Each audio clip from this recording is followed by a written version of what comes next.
I know, I do too. I spend a lot of money too. You spend a lot of money there. Where? The market. Yes. Yeah, that's right, you'll start in the fall market. Yeah. Dutch dinner Okay, later. Yes, make Dutch food. okay. Some cooking. That's not going to be fun tonight. Yeah. Okay, it is 12 o'clock, so we will get started. Thank you for being here today. It's a lovely day, isn't it? I love fall. So I think all of you kind of know the spiel. So I don't know that I'll repeat a whole lot about our programs that are the second Saturday of every month, and they are free. And it is one of our goals to educate the people in this county and surrounding counties about horticulture and what they can do for the environment. So I'm just going to go right ahead and introduce our speaker. I just met her today. Her name is Sandra Lee, and she loves nature, obviously. Her and I have been talking, and we introduced our phone calls as, hi, Sandra, we're both lovers of trees. So that's really our passion. She lives in Loudoun County. She goes to the garden club in Harriman. She is a master gardener. She lives part of the year in Minnesota. And then she comes down here to get a little bit warmer. Is that right? Before it gets cold up there. Yeah, before, yes. Go up there to get cool. She is, yes, that's the other thing. Exactly. She is a naturalist as well in Minnesota. So she's got so much information. And she has another topic that she says she's already got a program on, and that's vermiculture. So I think that would be fascinating to learn. She's been working with the Boy Scouts for 36 years. She loves to canoe, she loves to hike, and she likes to read. So she's married for 46 years, 45 years, and she has 2 sons. So we welcome her. Thank you so much for coming today. Just a couple of other things. We do have our free gifts to hand out, for the people that come. So I hope you've gotten a ticket. Everyone had a ticket. And this lady, I put a few cards out. She comes to the farmer's market. She has all kind of elderberry and this plant here is Amos hyssop. I have one and it is amazing. It gets about this big and it has purple flowers and it draws. I have stuff in my yard for bees and pollinators, but it draws so many. It is wonderful. And it seeds, it reseeds. So you might want to have, but it's not invasive. I haven't found it invasive at all. So I'll send it around actually. You need to just rub your fingers over those leaves. And you can make tea from the leaves too. Like that. Yes. It's just, isn't that nice? So we'll have a lucky winner of this today. And these folks that usually win frequently, I've got to figure out how they do that. I rarely win anything. Maybe they lighten up their paper so it stays on top. All right, Sandra, thank you. Okay. Well, my talk today is not exactly what was announced, but it's close. So you can leave now if you don't want to say no. But you won't win the prize. I titled it Underutilized Trees and Shrubs. And it must have it, yeah, probably. Well, it'll take me a while to work this out. Some of these trees and shrubs that I will talk about are some of my personal favorites. And some of them are ones that are grown by my neighbor Sharon. She has a beautiful yard with five acres of huge shrubs and of course trees. The more trees that were there when we bought the property. We live right right inside Loudoun County, next to Farragut. We used to be able to see a long distance phone call from our house until Keith Bissell, who's the son of the Oak Ridge mayor, became the public service guy for the state, and he moved to Tellico Village, and all of a sudden we were able to make phone calls. I used to have to go to my church, which was in Farragut, to make calls. If I was doing some volunteer thing and I needed to call a lot of people, I'd go there. But anyway, we've now come into the real world and knocked the wall down, and so that's where I live. But anyway, Sharon's yard is just gorgeous, but she's kind of a recluse. But she told me if anybody wanted to see her yard, that I could take people to look at her yard. We might do that. Yes, and she has over the years, bought and planted probably thousands of different shrubs and some smaller trees, and they all don't live. I was telling her about one of the ones I would talk about today that a man asked me the other day if I would include that on my list. And she said, well, I tried to grow two, they wouldn't grow. Well, if you saw her soil, you'd go, how does she get anything to grow? I mean, it's just like, she lives on the opposite side of the street, up about a quarter mile from me.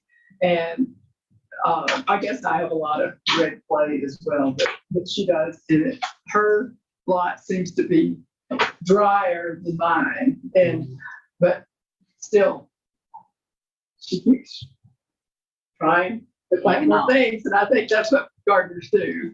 Just keep on trying, and some of them take and some of them don't take, and sometimes you can't figure out why they're growing when they should be growing in that place. But anyway, so what do these trees and shrubs? Some of them, the natives provide food for wildlife. Juncos, chickadees, bluebirds, goldfinches, chipmunks, skunks, deer, and possums. Also, some of them are the plants that particular butterflies and moths feed on. And also, in just the past few years, I've learned that there are many beneficial wasps as well. Not the red wasp that wants to come down and sting us, maybe. I mean, I guess they're beneficial. I'm not so sure about those. Or the yellow jacket that wants to come up out of its hole in the ground and also sting you. But very beneficial wasp and bees that pollinate our fruits and our nut trees. So why grow them? Well, native plants are those that grow naturally in a region where they have evolved to grow. And it's important that we try to maintain the biodiversity of the region we're in. When you go down, I mean, I'll just pick on Lowe's and Home Depot as two places. They sell a lot of plants. And they sell, for the most part, probably a lot of plants that are not very expensive. Some of them are fine for our region, but others not so much. I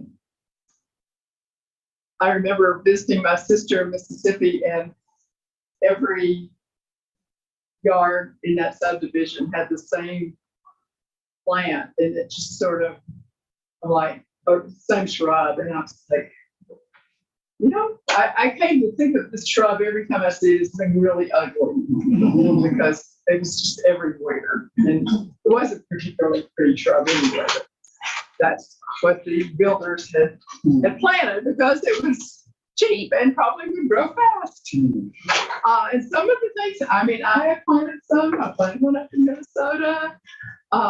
Something I bought from some ladies in town when I first got there, valerian.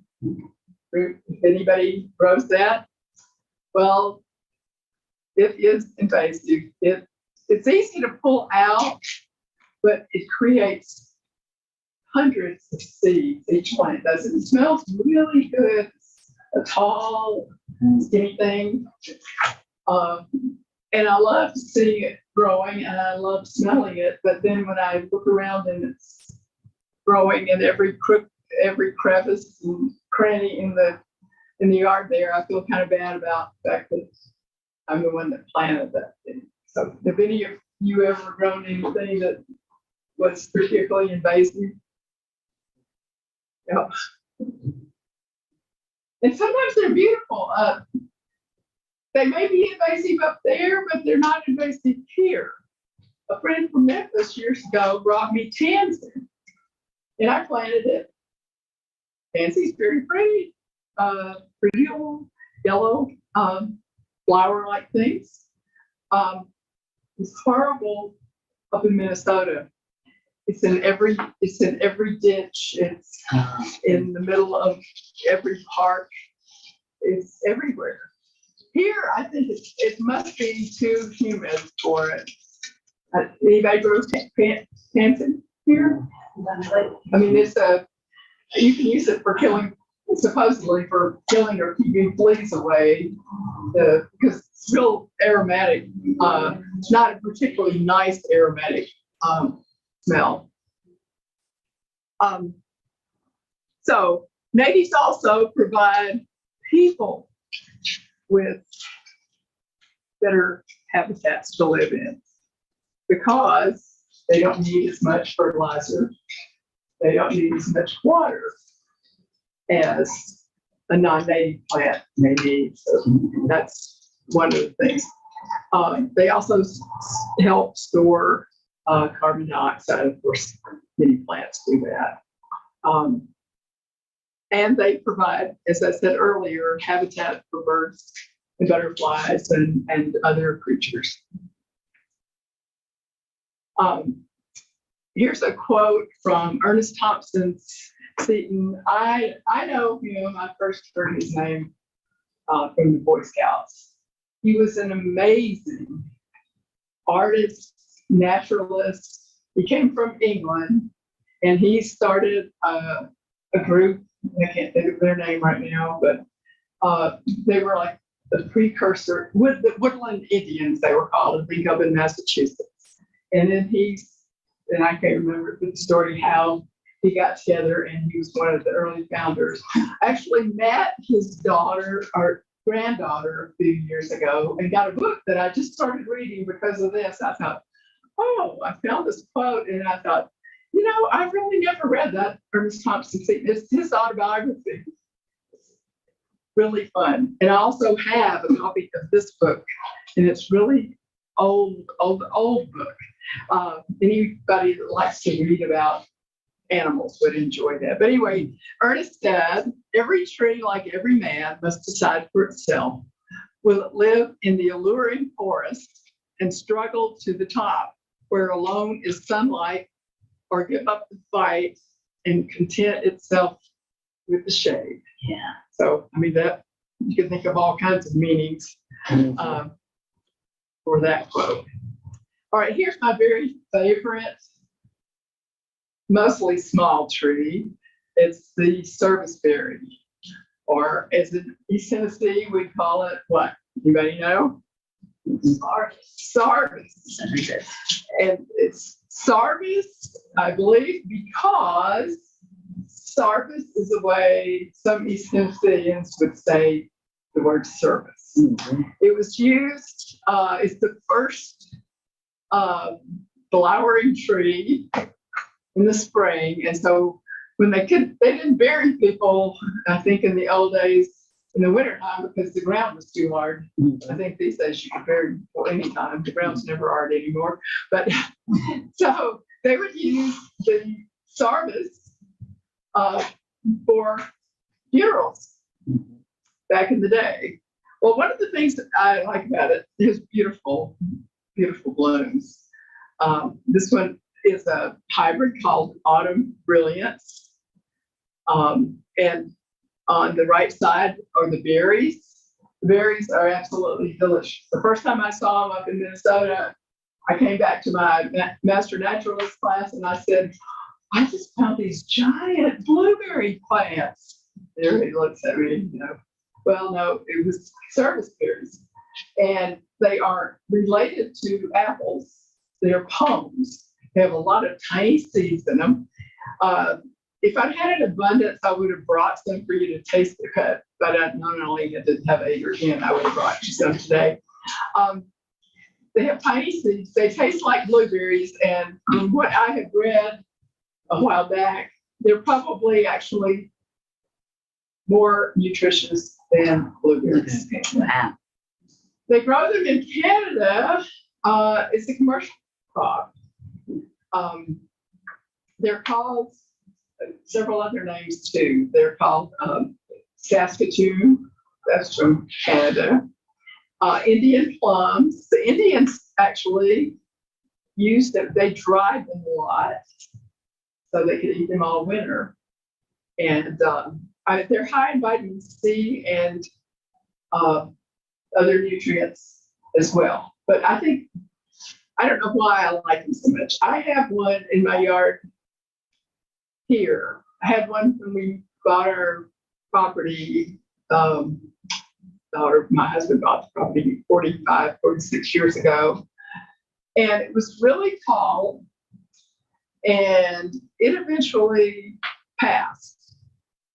But if you go out in the woods and you look up around here, really high, early in the spring, and you see all these white blooms, that'll be a serviceberry. Because my serviceberry is probably, 50 feet tall, and it's in the middle of the woods.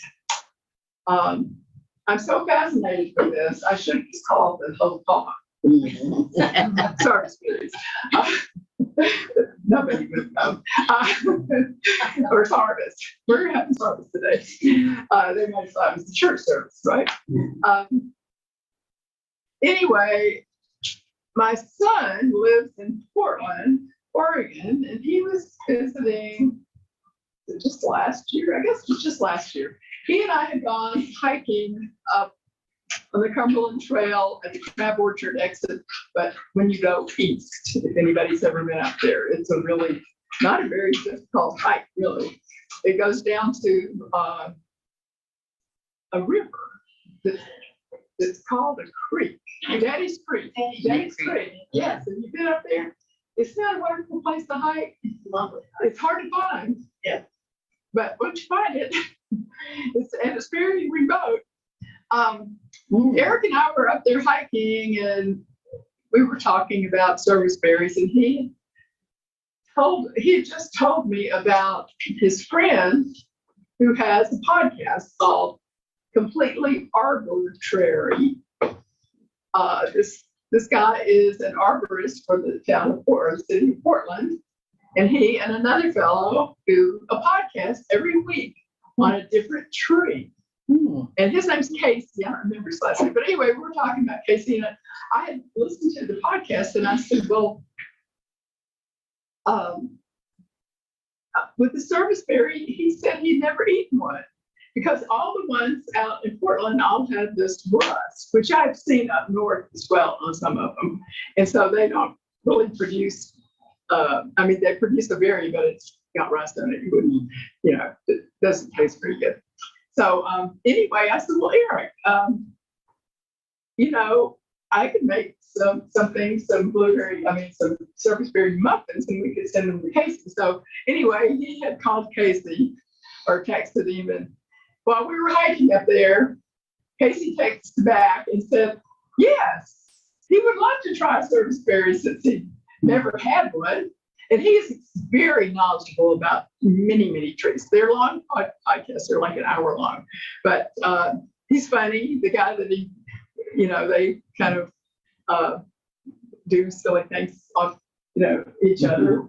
Casey's the knowledgeable one, the other guy is not. So it's fun. So I added that somewhere in my talk about completely arbitrary. So it's a lot of fun. So if I go over, I never do practice my talk, so I don't know how long. No. Here, they're beautiful hanging there. The birds love to eat them. The ones that I have growing in my yard, well, I don't eat very many of those, but around the city of Ely and in surrounding areas, you can just pick. If it's a good year, you can pick all service berries you want.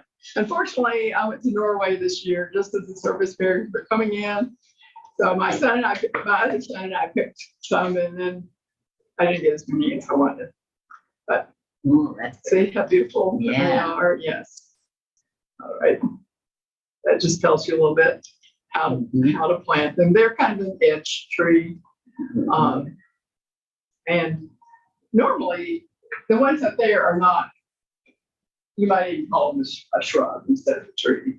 But like I said, here, the native will grow very, very tall. If it's in the middle of the woods like mine is. And my neighbor has grown, I don't know what her variety is. She's grown several, and hers seem to have the rust problem too. But I read the other day that the one that's crossed between grandiflora and apple serviceberry, which I don't know what that is, but you can look it up online, and that one is a resistant variety. So, and here's another tree that I was unaware of until a few years ago when I went to the Arboretum. It's the Carolina silverbill. How many people have ever seen this growing? Beautiful tree, and it's blooming. This spring they have a whole row. And if you haven't been to the Arboretum, I suggest going there. And we were working this last week in the hollies. So if I'd handed out this to you all, if you want to volunteer and be on the holly task force, a few times a year, this fellow who happens to live in Pelico Village, I found out after I had volunteered, but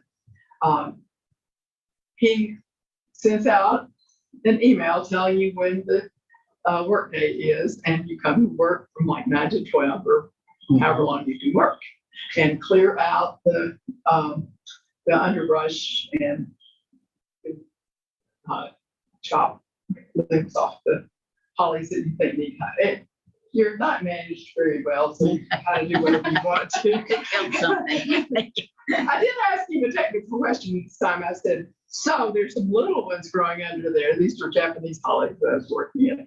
I said, do you want to leave those and let them grow or not? And he said, no. I said, can I take them home? He said, sure, take them home. So where do you find information on that? I will have it here, and I can give you his email. It's somewhere in my talk. Back toward the end. I worked on this talk for hours and hours and hours. I never practiced it. I'm practicing on y'all. The next time I'll be in the, well, who knows?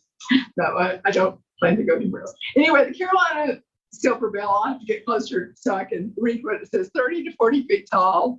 The flowers are just, I mean, they're way up there like the serviceberry, but beautiful little flowers.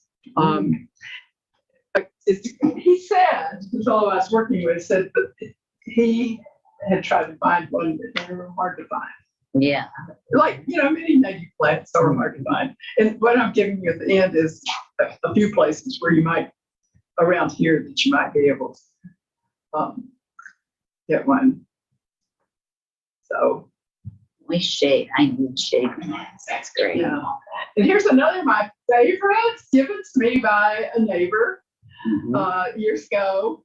I think he gave me 3 pawpaws, and I planted one in kind of a dry place, and then, well, all my yard seems sometimes everybody's yard is dry right now, but I planted.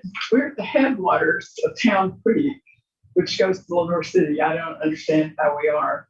We're at Dixieland Junction, but if it were to rain a lot, there would be water there. And so I planted 2 in 2 places in the backyard. And now I have 2 groves of pawpaws. because they spread underground. And their leaves look tropical. I mean, they are there's And they're Tall Golf Plains Road that's right off of Highway 70 where the old Cossack Cricket was. Right, Right, it's really close by. yeah. I have never eaten a pawpaw. They're good. I've heard they were good. Mine bloom, but I'm not there when they might have fruit. And so, I don't know. You're supposed to have 2 pawpaws from different families because they won't, they can't pollinate each other. My neighbor has a tree that she just discovered in the woods that is a pawpaw tree, produces fruit.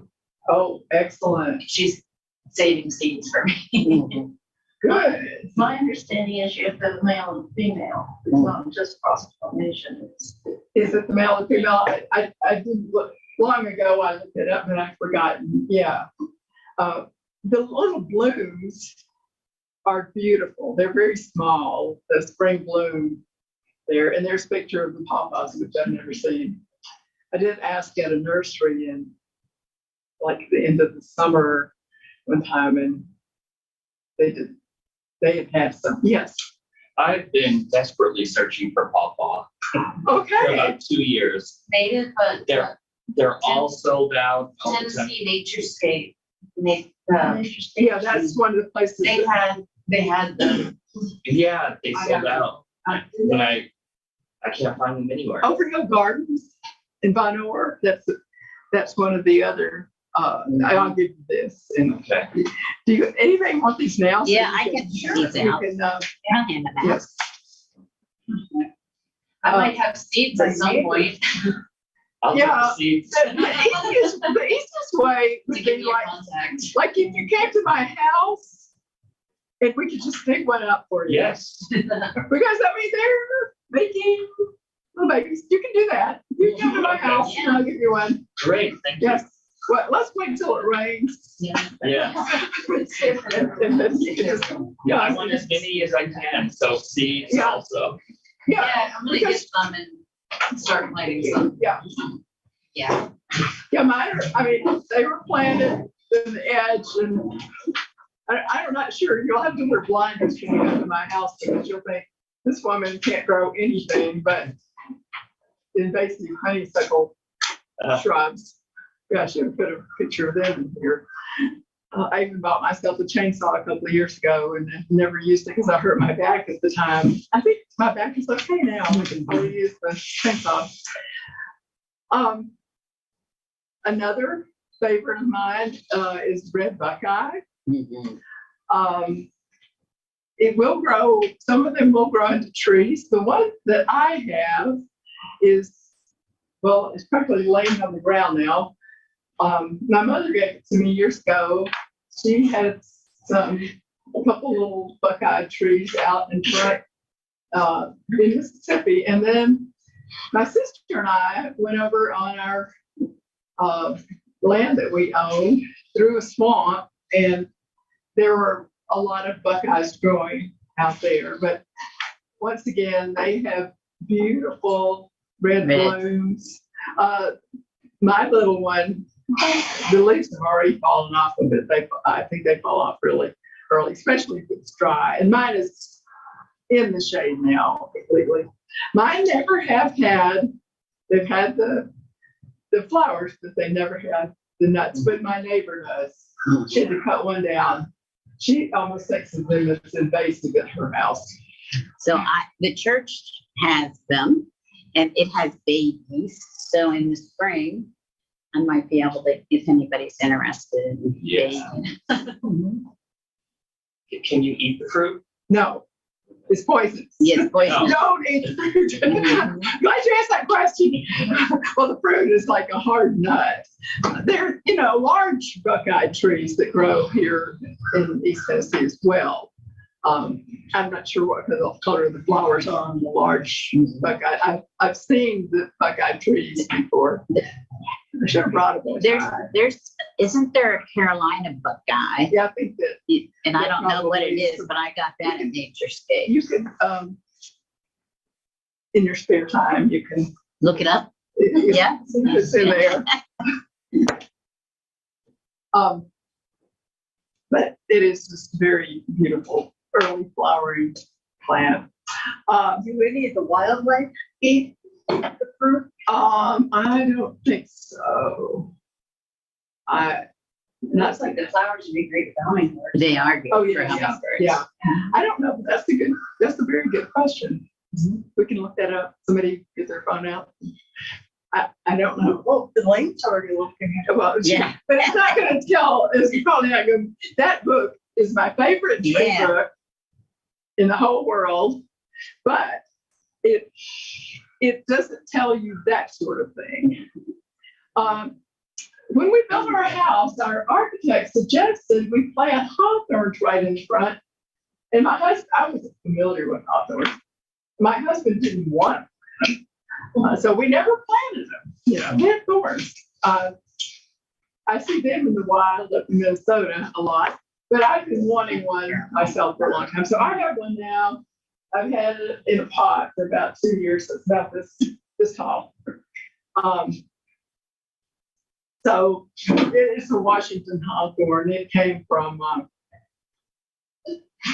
not sure where it came from really. It came from some nursery. I think they give them away sometimes for the free plants from is it Audubon? Oh, Yeah. yeah. It's one way to do it. But they do have big thorns. They have fruit, and the fruit is enjoyed by animals. The birds like to nest in them. It's a protected place for birds because of the thorns. And the 8 to 40 feet tall. It'll be a while before mine's 40 feet tall. But I have the problem of if I can't plant these things in the fall, they're probably not going to make it because anything I plant in my yard is not going to be watered except by God all summer. So probably won't make it. Here is the Cedar wax. cedar waxwing. Thank you. Yes, enjoying the fruit. And here's the tree that my friend from the Arboretum suggested. I put it in and I take it. I just never got it really put in. The Franklin tree has an interesting history back in the 1800s. I can't even see my own notes here. A man, I've read the book about him. What's his name? Brain's gone dead. Anyway, he and his son were walking down to Florida, and they found the Franklin tree in South Georgia. And then I think on their return trip, William Bartram, and on their return trip, they got a sample and they took it back to Philadelphia, and he was a friend of Ben Franklin. So that's how it got its name, the Franklin tree. It has not been seen in South Georgia since 1765. Wow, So every tree that exists, the Franklin tree, all came from that tree that he brought back. So I think that the story of Bartram's I think it's called Bartram's travels to Florida is quite interesting. I read a couple of books in the past few years about people who had explored South Florida. There were Indian tribes there that they had to beware of. And, so it's probably more dangerous now than it was then, but Yeah. that's just me talking. I don't know. But anyway, they do have it. I looked it up at the Overhill Gardens has this. And he was very successful, the fellow with the Arboretum. My neighbor said that she had tried growing the two, but no success there. Okay, and now we're on to the shrubs. And Highbush cranberry is one that I first saw over in North Carolina at Montana Village. And I thought, oh, this is so beautiful. And it has fruit that birds love. Once again, I grow this up more. I haven't tried growing it here yet. Beautiful panicles of white flowers. And the fruit is edible, so you can eat it. That's pretty. Yes, it is. Can we flip back to the other? Oh, I think I can. If I go forward, it goes backward. That one? That's one. 8 to 10 feet tall, 8 to 15 feet wide. Yeah, and it's the porcelain. I like shrubs and trees that are something that can be enjoyed all the time. I don't like, what is it? Everybody up there has, it just grows like crazy up there. It's hard to grow here. That smells so good. Lilacs. Yeah, they like alkaline. Yeah, so. And lilacs also like wind. I had a neighbor here who had a nice lilac tree, and finally I found out they like wind, and it's probably because of fungus growing on them. So We have them all the time in Maine, lilacs. Yeah, Everywhere, and then I go down here and where they go, yes, but they're not. we get like They're bouquets. kind of ugly Yeah, they're trees, beautiful. except for when they're blooming. They're not very attractive. No. Here is a bird. I'm not sure what. Anybody know this bird? Looks like a robin. It kind of looks like a robin. Yeah, I'm not sure what it is.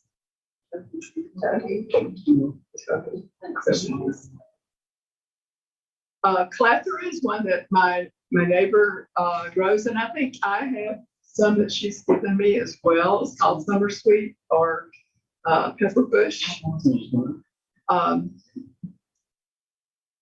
She always uses scientific names. I can pronounce them because, of course, anyone can speak Latin because it's a dead language. I don't really know how it was spoken. Yeah. Yes. I do. One of the accolades or whatever that I've received in my life is 1 year in high school, they gave letters out to the top student in each class. Well, I was in second year Latin. I have the Latin letter. It's no, I thought I would tell you all that, you know. No football letters for me, but Yeah. Latin letter, yes. all right. Okay, but the Clather alnifolia that Sharon will always say, fragrant white blooms that the bees love, and nice foliage, orange and yellow in the fall. So it's also interesting, shrubby, winter silhouette. Oh, that's nice. Whoops, am I done? No, there's more. What happened? Oh, I pushed the wrong button. How do I go back? I'm lost. Just again, I pushed the wrong button. I felt so confident in what I was doing. Yeah, you're doing really It's all right. Wait a minute, I'm not done yet.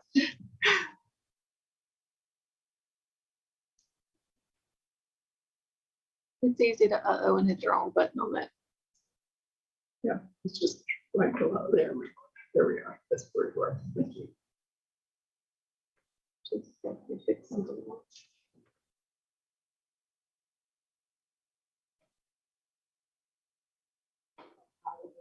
Here we go. Oh, I went the wrong way again. No. We haven't seen that one yet. You haven't seen that one? Mm-mm. Okay. Yeah, there's the, oh, we're in the inkberry now. The inkberry is another one that Sharon grows. It has foliage all year long, which is nice. There's this black fruit that the birds do like. It's kind of a rounded shaped shrub.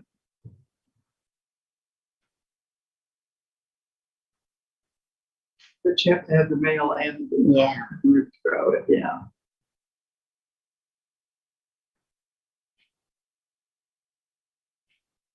The flower. And here's another one of my favorite shrubs. Nice. When I moved up to Ely, let's see what year was that? I don't know. About 15, maybe almost 15 years ago, one of my neighbors gave me a gift certificate for the local flower seed shop. And I met these two ladies at church. They were, I think, approaching 90 at the time. And the one that wasn't really the gardener one told me that her favorite shrub was the 9-bark. Mm. It has bark. It looks like it's from different kinds of plants. That's why it's called 9-bark. And so I went out, and that's what I used my gift certificate for, was to buy 2 9-barks. So I set them in their pots next to the garage with nothing growing next to it.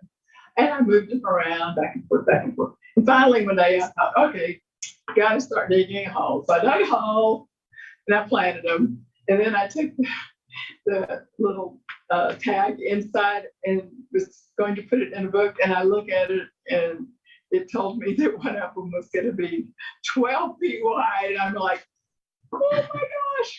Yeah. I had them probably this far apart. Yeah. About 6 feet apart. Anyway, they grew up, they were beautiful, and they were not the native 9-bark, they were hybrids.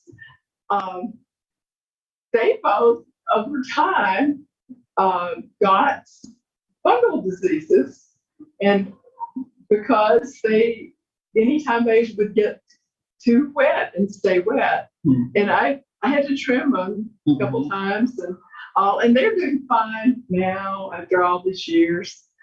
But also bought from the county the native 9-bark, which the non-natives will have bronze colored or yellow or whatever foliage.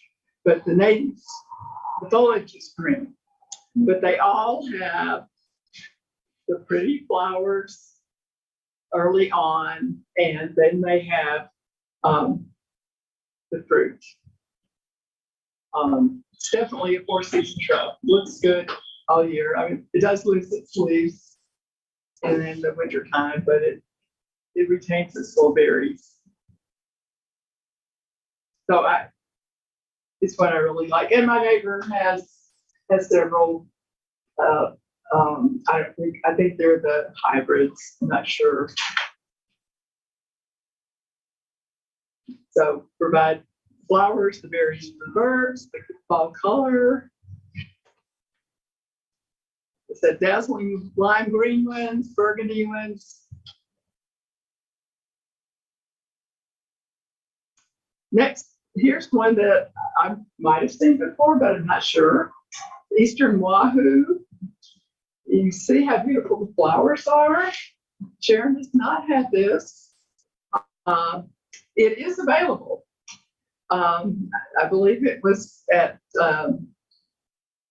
Overhill Gardens that I saw it when I looked it up, but it's related, and I can't remember how.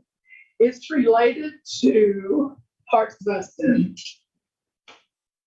which is, how many of you have Hearts Bustin in your yard? Yeah. Yes. I brought these in so you can see. This is what they look like little. Yeah. I had a hard time breaking this off with my cute little one right down front, but they're all in my woods. Yes. But they just open up and they look like a little heart coming out. So they're easy to grow. You could grow them from probably this seed here. I might be willing to give you all these little seeds.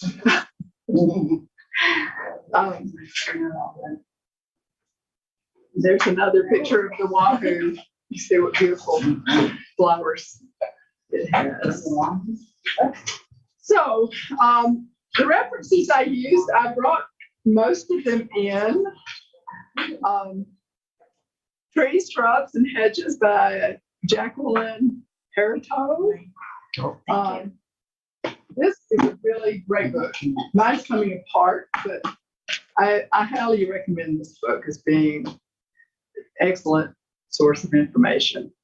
And I got this one this summer. This is kind of nice. If I grow that, then you can grow this. Generally, you know, talking about a native that looks as good, if not better, than the other plant. Tennessee Gardener's Guide. That's a somewhat useful book. The Trees in My Forest. Here's somebody I really like. Bernd Heinrich. He lives in Maine, I believe, and he's written several books about how birds survive in the winter and about other animals and how they. So he's a good, really good nature writer. And as I said, that who read that book? The Field Guide, the trees. Oh, it's going around there. It's going, yeah. This is the best tree book I've ever had. It has more trees in it. We were looking a few years ago when my Minnesota friends was down, and we were up at not Big South Fork, but over near Wartburg. Frozen Head. Yes, not Frozen Head, but the other, the National Wild Scenic River. Oh, yeah. Yes. And there was, in the walkway they have there, which even a handicapped person can walk on, there was this tree, and Bill is very knowledgeable of trees, and we were trying to figure out what it was. We got back to the house, and we looked in here, and we found it. So I was quite excited because I hadn't had that book very long. So anyway.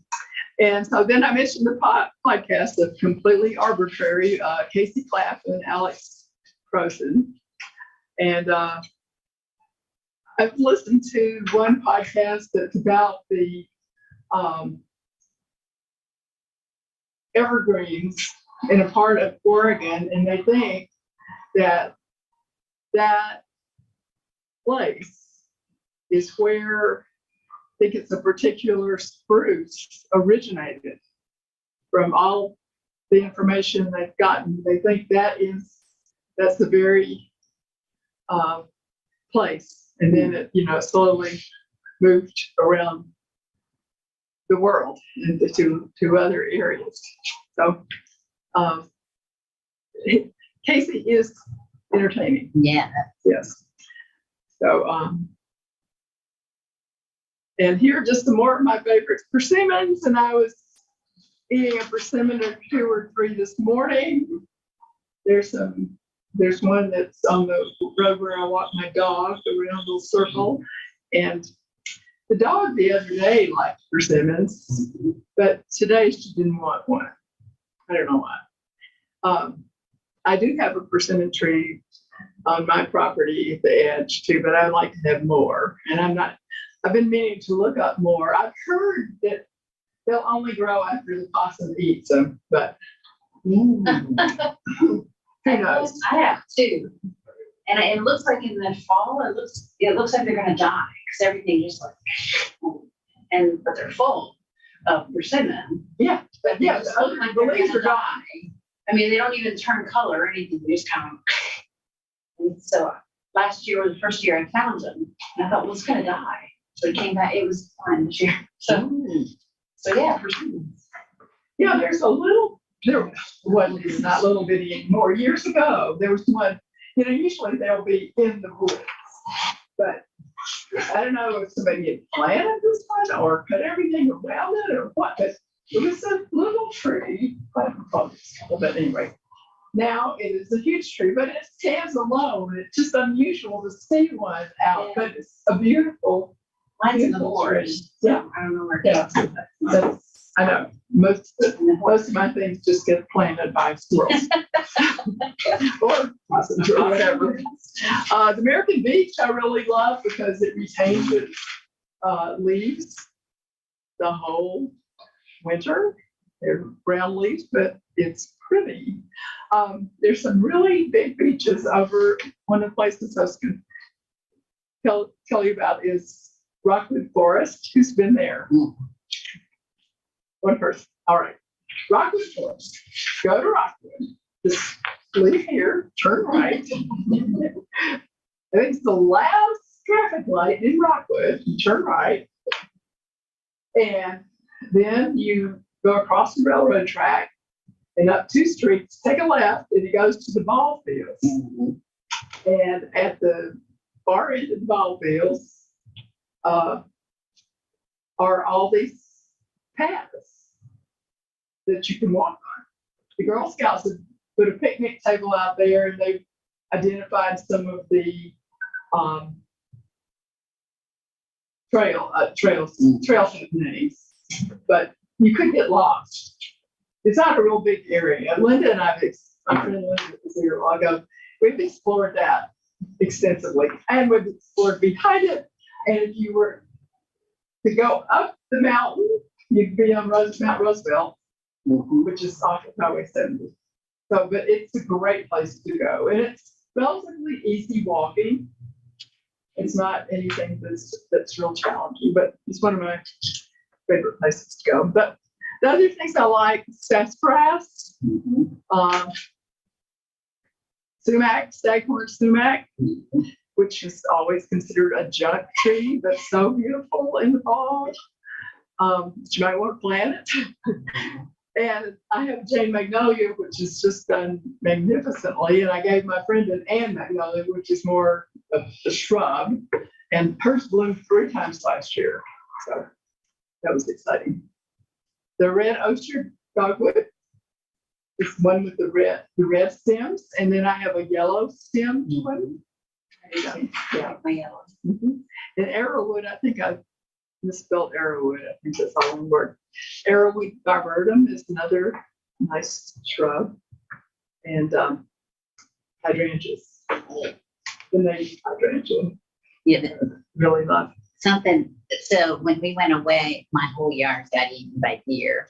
But I had like encore hydrangeas, the hybrids, but then I had the regular oak leaf hydrangeas. They eat none of the oak leaf. They cleared everything off of the other hydrangeas. So Well, I guess they just made those hydrangeas tasty for deer. yeah, yes, that might have been what they were looking for, taste. But I thought that was great. I will never plant anything but an oak leaf, because they do have hybrids of those as well, Right. Okay, does anybody have any questions they think I might be able to answer?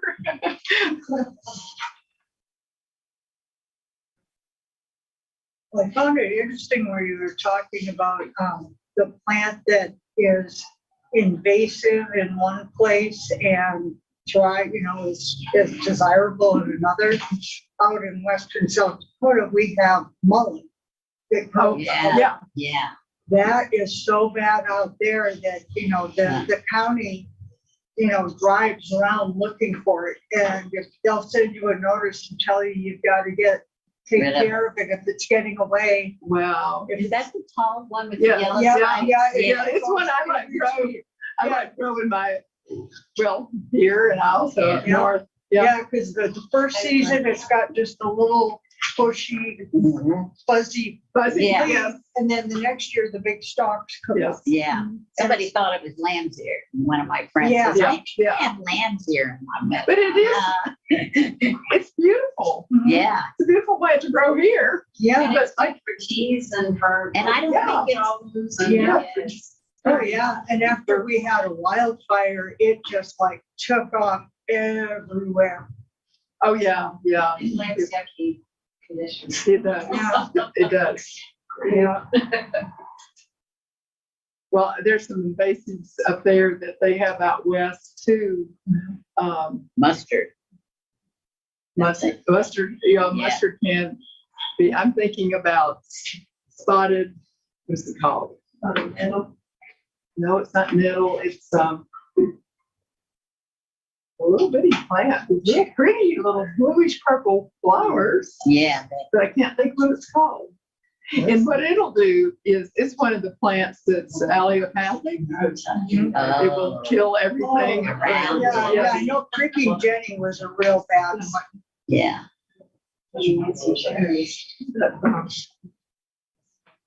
Well, Thank you. 12:54. Okay. We're glad I didn't track you. Yeah, thank you so much. That was very fascinating. I love a person who loves all these shrubs and trees. Well, we might